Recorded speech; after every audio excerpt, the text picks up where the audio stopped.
Well, good morning.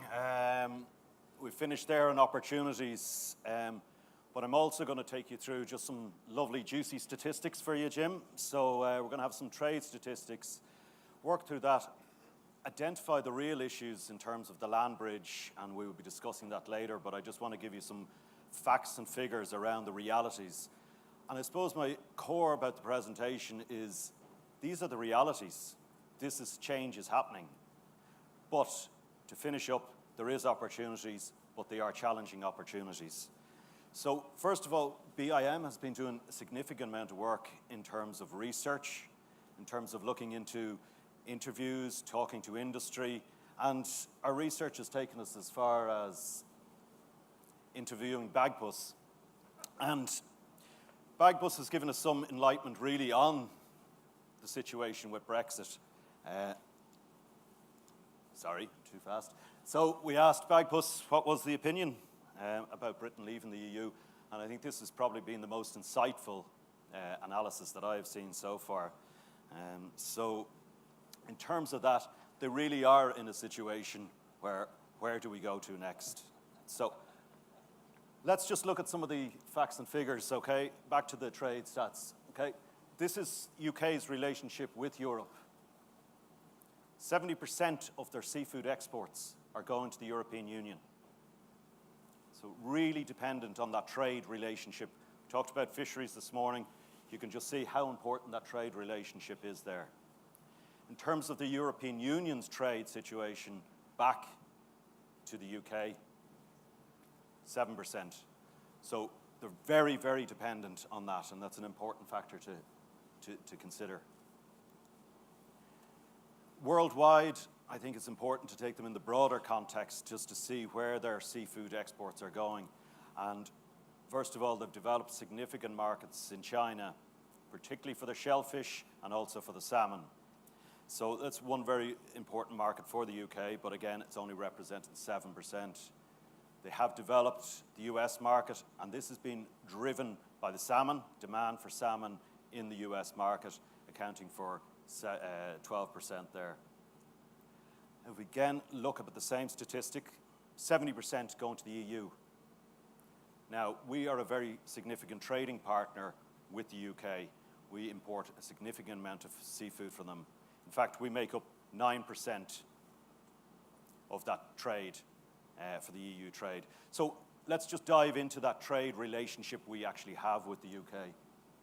So first of all, we're importing 68% of our seafood into Ireland is coming from the UK, coming via the UK. And on the other side, we're exporting 85 million. It's an important market. It represents about 16% of our exports. But looking at the species, the species we import, whitefish, salmon, and fish meal. So that's making up that 228 million. They might be coming from Nordic countries, they might be coming via the UK, but our trading relationship is very strong there on those three sort of categories of seafood. What we export, mainly shellfish and some whitefish. So that's making up the 85 million. So that's just give you an idea of how that relationship works there. So what we did was we did a lot of surveys. We've seen, a lot of good survey information out there. But what we decided to do in BIM, we went down, sat down with companies in all the different sectors, from aquaculture, fisheries, processing, and really got in-depth knowledge of what their challenges are. And it's really, from back to David's point, we're trying to force the issue to say, you've got to address it, it's happening. So with that information, it was amazing. Time and time again, yes, we have the fisheries issues, we have the trade issues, but logistics, how do we get our product to our main trading partners in the European market? How does the land bridge affect us in that relationship? And logistics kept coming through, and I'm delighted that we're on the panel. We have two logistics experts with Jenkinson Freight and OOW Transport, and we're going to talk in a bit more detail on that. So what does this mean? The SFPA are going to talk to you about documentation control. It's going to like it or not, engage more paperwork. If the UK goes to a third country status, which we talked about earlier this morning, we're going to have health certificates. And already the UK customs are processing about 30 million import documentation. This, in a third country status, is going to go to 300 million. So tenfold increase, that should be staying still. So that's a real challenge in that situation. So let's look at Ireland in terms of the land bridge. Okay, we're exporting 42% of our product leaving Ireland. Overall, total statistics is fresh seafood.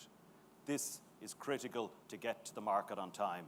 We have to get this product because it's fresh, it's perishable, we're living on the island, and it's our export market. So how does it get there? The majority of our fresh seafood, about 72,000 tonnes, is exported this route. Land bridge, 12 hours. The main seafood hub is Boulogne-sur-Mer. That's the trading hub of Europe. 400,000 tonnes of seafood is moved around Boulogne-sur-Mer. We rely on that in get into the market, link up with transport to take us back to Germany, to take us down into Paris, even to Runge's market. You'd use Boulogne-sur-Mer. And then if we take the land bridge straight through, it's very tight. I think Lawrence O'Toole will explain to you just how tight that time schedule is, but we need to get there for the morning market. The sea route is taking 26 hours. We might actually miss the morning market, and we're actually a day delayed. It's really critical. It's more than just the physical time of the 12 and 26 hours. It's missing the linkages to the market. So let's just look at some of the volumes that are there. So first of all, we have 14,000 tonnes. That's our shellfish and our whitefish going to the UK. It stays in the UK, very important trade. But land bridge, we've estimated about 26,000 tonnes of fresh seafood taking the land bridge route. And so when you compare that to taking the sea route, this would be mainly down into Spain. This would be our megrams amongst in that 32,000. But the land bridge is critically important. So it's critically important for what species? Salmon. Our number one fish export in value is salmon. That's the main one using the land bridge.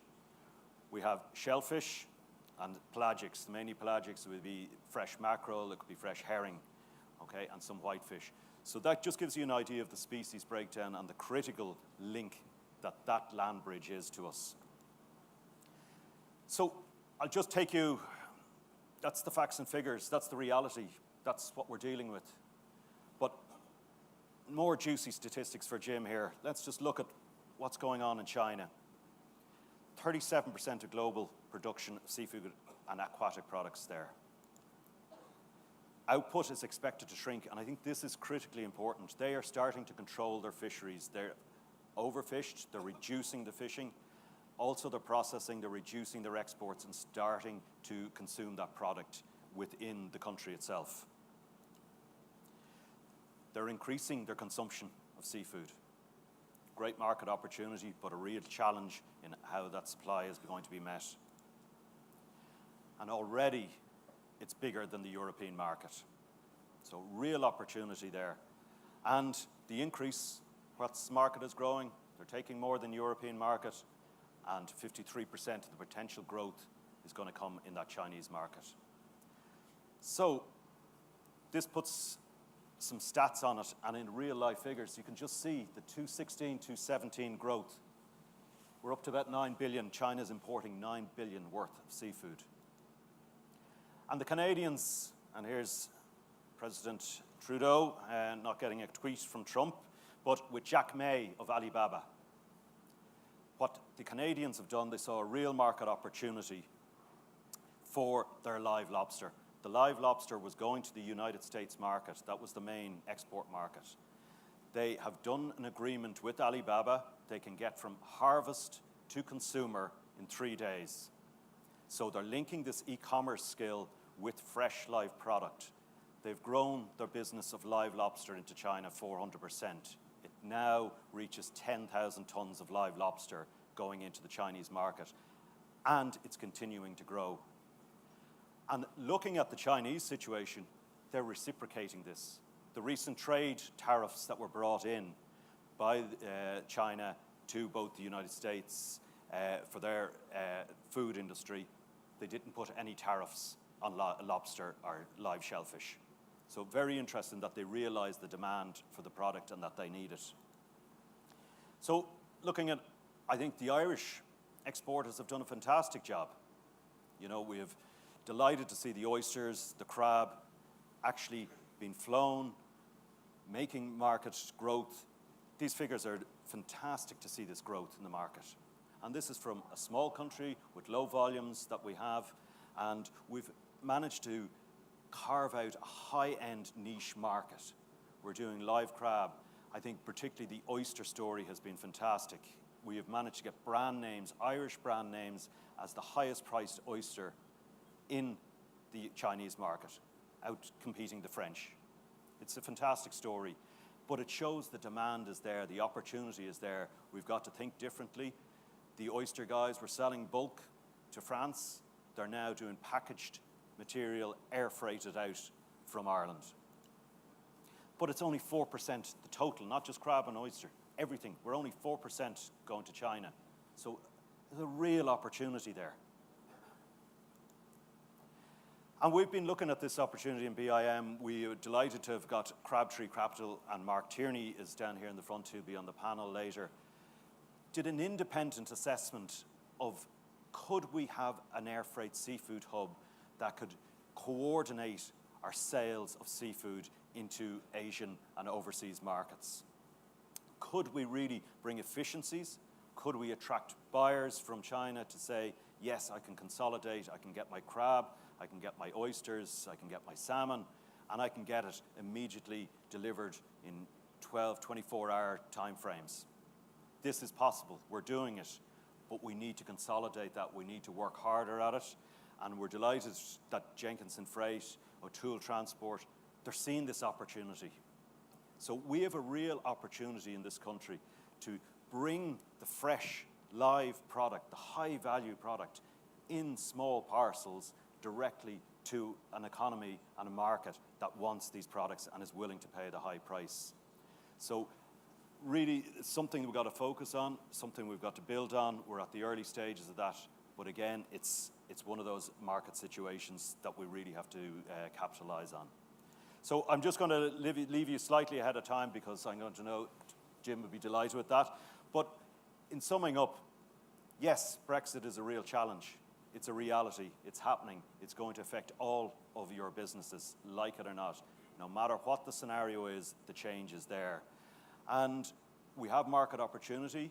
I'm not saying the Chinese situation is going to solve everything, but it's a bit like David says, it can mitigate some of the risk. It gets us thinking in a different way. It gets us valuing the high value product we have and getting it to consumers who are willing to pay for that product and actually cherish it. And I think that is the focus we've got to take. Constantly change. It's not easy, but not changing is fatal. Thanks very much.